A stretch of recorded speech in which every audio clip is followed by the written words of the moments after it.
The haunting in the attic. I never believed in ghosts, not until that night. If I hadn't seen it with my own eyes, I would have thought the whole thing was a bad dream. It started with a simple phone call. My sister Emily called me late one evening, her voice shaky, almost whispering. I'm at Mom's house. I don't know what to do. I think there's someone here. I laughed it off, thinking she was just spooked by the dark. Emily, you're being dramatic. It's just an old house, nothing's here. But she insisted. I heard footsteps upstairs, and the light in the attic just flickered. It's like someone's walking around. We grew up in that house.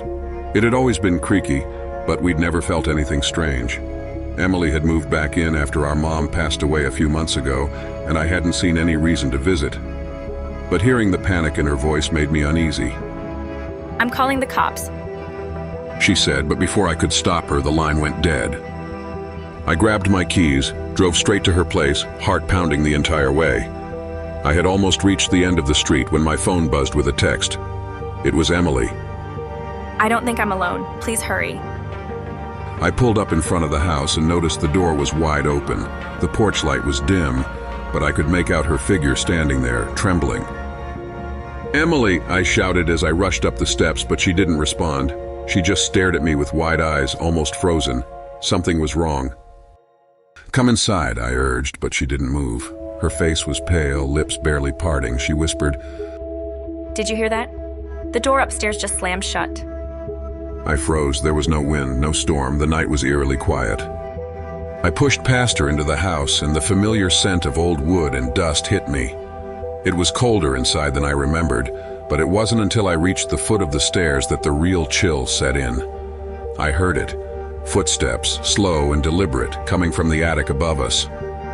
I turned to Emily, but she wasn't looking at me anymore.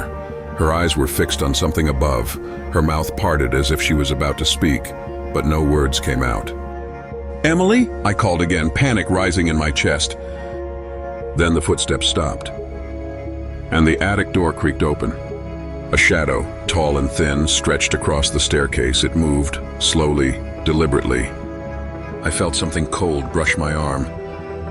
But there was no one behind me. Emily screamed. I spun around just in time to see her stumble backward, eyes wide with terror. And then I saw it, a figure, tall and faceless, standing right beside her. It was so close I could feel the cold from it seep into my bones.